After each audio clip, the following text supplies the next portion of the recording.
Hello.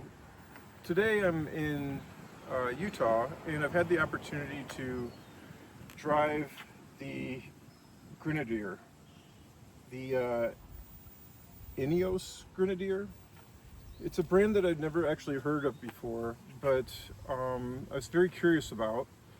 I'd seen maybe a couple videos on YouTube about it, but in Utah had the opportunity to drive it, so I thought I'd kind of review it and tell you what my thoughts are.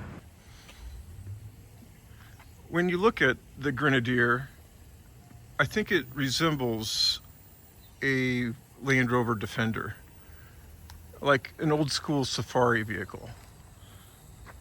It has, the Grenadier name across the hood here.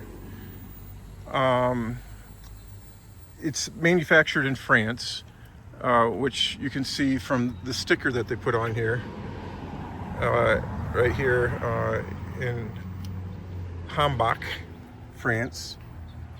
I think it has a track system that goes across it, across the doors and everything, so that you can, I think, strap things to it. I've also noticed it has these auxiliary ports that are across the top, and there's switches for those that are inside the cockpit for these ports, and they just come off. And you can see inside here that they have these, electrical connections for different accessories that you might have. This one has a ladder on the back, so you can climb on the roof. Full-size spare on the back. It comes with a tow hitch, dual exhaust. It's got circular taillights. It's a good-looking vehicle. It certainly looks like an adventure vehicle. It's got these little pegs in the door. I'm pretty sure those are for attaching things. In this vehicle, the foot thing at the bottom to step up there, it comes in very handy with this. This car sits really high. It has mirrors that are similar to like a Toyota FJ Cruiser kind of thing, without a light in the back of it. And it comes badged with this English-German flag combination on it. It's pretty old school in terms of the suspension, but here you can see that it's powered by a turbo inline 6 from BMW. The transmission is also BMW. The stick shift, or the gear shifter, is also BMW.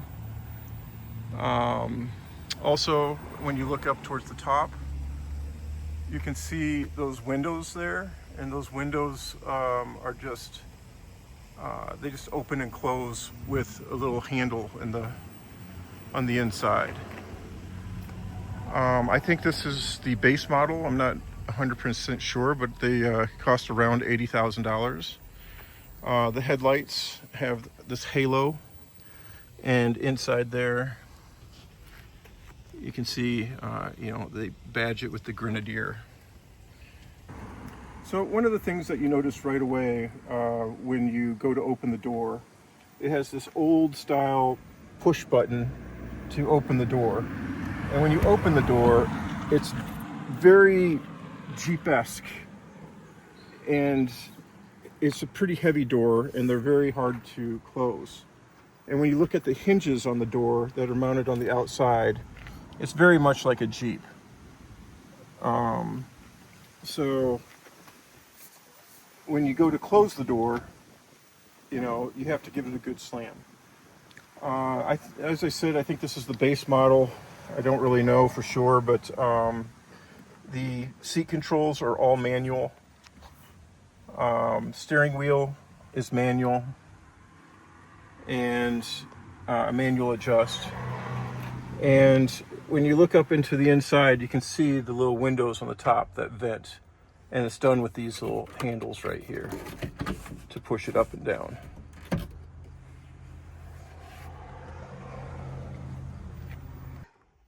All right, so you gotta give it a good little pull in order to close it. So when we look at the key, one of the features you're going to notice, and it probably makes sense, is that you have to start it with a key. And it's a old flip type, which Volkswagen used to have, and I don't know, probably several others. So let's start it up here real quick, and you'll see right here right away that this screen here is nothing but emergency lights. Okay. It also has Apple wireless CarPlay. One of the neat features, one of the things I find really cool, is the compass that rotates around as you turn directions around the outside dial here. And then of course it tells you your elevation and what degrees you're sitting at. So we're almost at north, right? Just short of 360 degrees. When you look also up into the cockpit, you can see that there's a lot of old like aircraft type switches that are for those auxiliary switches that are those ports that were on the side of the truck. It has things like hill descent and hill assistance and locking differentials. This little graphic here I find is not very helpful. I think a weighting depth would be something kind of cooler. But then here's where the off-road modes are. The exterior lights in terms of it's set to auto right now. But I don't know what this is, but I haven't played with that with the level 3. I don't know if they self-level or what they do. And of course, here's the cabin lights or the reading lights. This is, so that when the doors open, the lights come on, and then, turning on and off the reading lights. In the dash also, you can see the air conditioning controls, heated seats, which get their own button. The fan control, which are only 4, which is actually, there should be more, I think. The temperature control, and of course where the vents go and things like that. So you get this kind of cockpit feel. But one of the things I notice as I'm driving is this BMW shifter. As I'm driving, I kind of have a tendency to hold it, and as I turn, I accidentally flip it into the manual shift all the time. And so in this case, I wish they would have had the manual shift on this side of the shifter instead of this side, because I'm constantly pulling it into manual shift by accident. I think there's been some debate on whether or not this is a good shifting system or not. I'm not a big fan. I don't like it. Manual high-low, which has you have to pull up this little finger lock thing in order to shift it. Controls to the infotainment system. One of the things that sucks is this is where the phone goes. It kind of slips up underneath the front, like the dash here, but it's not wireless charging, which is quite inconvenient. So when you go into the little compartment here, it has a port here that you can plug into, which you have to plug into in order to charge your phone. No coin dispensers I don't think there's any coin dispensers or anything. On the steering wheel, you have the cruise control, which is fairly standard stuff, right? But the interesting thing is they have this toot button, which when you press this, it's like a softer horn versus pressing the regular horn, which is much louder. Volume controls for the the infotainment, and then of course channeling back and forth. And so, I mean, all these things seem pretty standard or reasonable, but in action, I have found, so the windshield wiper controls. Over here, on the turn signal, you can have the trip computer on it, and I guess here's the headlight controls. But what's kind of inspired me to make this video is that there's a lot of things in here that I did not have in my Land Rover, or that's much different than my Land Rover, and so I kind of wanted to talk about those things. For one thing, the screen, there's only a center screen. I don't really like it because it's kind of like my Tesla, where you have to get used to reading the speed up here on the corner. You know, I actually got used to it much easier on my Tesla than on this particular vehicle. I think they should have had something over here that has the speed and maybe the RPMs and some other stuff. I think other than just having these emergency buttons or lights would have been, you know, something else like speed limit would have been better. This little pad on the top of the dash is worthless because everything just slides right off of it. I mean, you can put little grippy stuff on there, which there is, and it doesn't work. The cup holders are extremely small, so there's no Champion cups, or what are those cups called, Becca? Stanley? Oh, Stanley cups, yeah. You're not going to fit your Stanley cup in here. It's got a manual emergency brake, which I guess makes sense for this type of vehicle as well. And I guess it makes sense to not have auto start or push to start in this type of vehicle as well, because, you know, if the power goes out, or, you know, but I think that like Mercedes and other manufacturers had it where you could use a key or push to start. I know that my Mercedes SL had that feature where you could start it with a key, or you could do push to start, and I think that would have been a nice thing at this price point at $80,000. And so one of the things I want to talk about too is how this particular vehicle drives. When it drives, the ride is quite nice. I can't complain about it because I think it's old school suspension. It has locking differentials, but when you drive it, you can hear the front differential, you know, whirring away, and it seems like it's a something that's going to break eventually. I mean, you can just hear it wearing. The other thing is that this particular vehicle has about 2,500 miles on it, and it's impossible to keep straight on the interstate at speed. You have to pay constant attention because the thing is going all over the place. I don't think the alignment on this is necessarily that good, so maybe that's the problem, but this car drifts all over the place. When you turn corners, when you turn your corner in and you let go of the steering wheel, it doesn't go back to straight. So I almost like drove right into the curb the first time I took a corner in this thing, because when I let go of the steering wheel, I expected the car to straighten out naturally. In this vehicle, when you turn in to the corner, you have to turn out of the corner too to straighten out the vehicle. The vehicle didn't straighten itself out on its own. Passing speed, so even though this is powered by BMW, and I think it does okay in terms of power for like torque, low-end torque maybe, or, you know, off-roading type stuff, I'm sure it's probably okay. It certainly didn't have the passing power of like, you know, the 8-cylinder I had in my LR4, for example, which, you know, Land Rover got rid of the 8-cylinder in the Discovery and put in a 6-cylinder, which I think was terrible.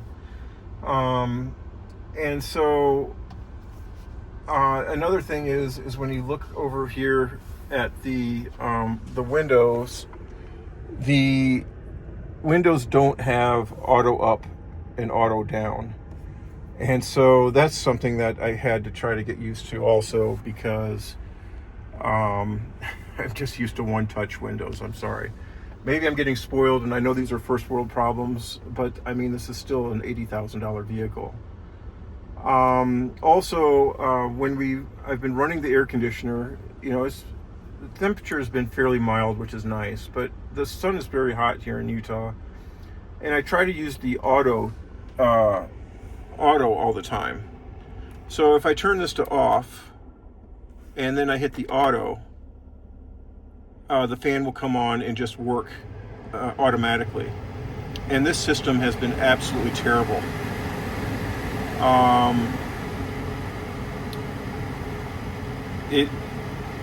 Up here on the screen, it tells you kind of what you're setting it to. And you can see the temperature right here. Like as I turn the dial, the colder it changes. It changes what the cabin temperature is supposed to be. Well, it doesn't work in reality.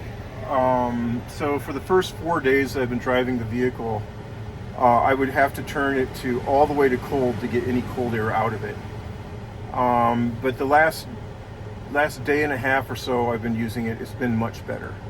But I don't know what the glitch is in that. And so the air conditioning has been completely unreliable in this vehicle, which I can't explain. I don't know. But, my kids are complaining in the back all the time that it's just too hot.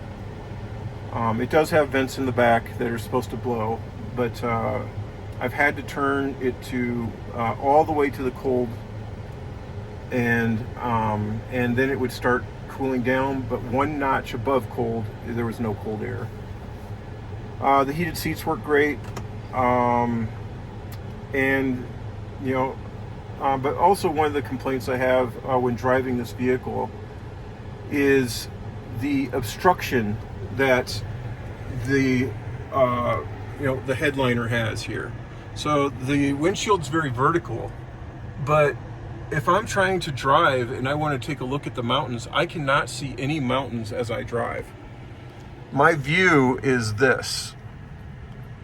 And if I would much rather have a view more like this, which I don't have a mountain to point at you right now. I mean, there's one way out there in front of me, but as I'm driving through Utah, it's so beautiful, and I can't see anything because the height, or where this is placed. If it came back farther, or if the windshield wasn't so vertical, it would be kind of nice, because then I could actually see some of the scenery around me. Also, as you turn around and you look to the side, it's the same thing, but even lower. So as I come across and I'm looking out here off the side, I can't see anything. I have to lower my head down and try to look out the window. It's just terrible visibility in terms of seeing the surroundings around you. And so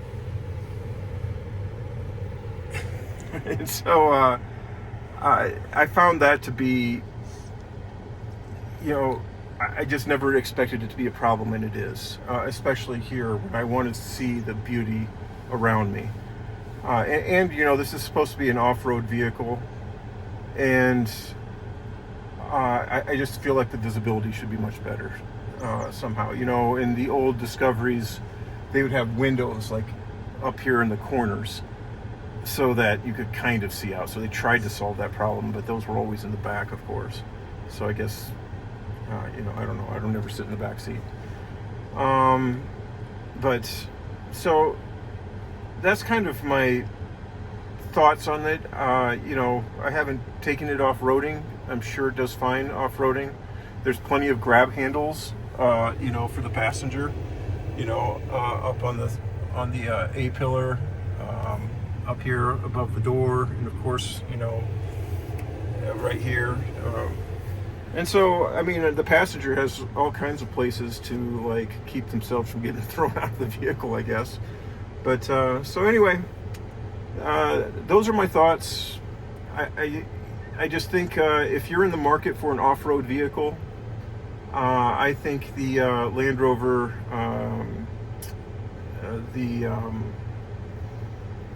I just said it on the tip of my tongue. But the Land Rover Defender is a better is a better option. I know a couple people who have the Defender. They're very happy with it. It's a much more road compliant car, has better luxury features, and is competitive in price. And you know, you're not sacrificing the drivetrain either, because the Discovery is also a 6-cylinder vehicle. There it is. That's the INEOS Grenadier, which and by the way, I think they only make like 8,000 of these a year worldwide. So you might not see them around very much. I've seen a couple around in Virginia, and of course I've seen a couple here in Utah. But you know, if you're in the market, I would actually recommend the Defender over this. But thanks for watching. Have a good day.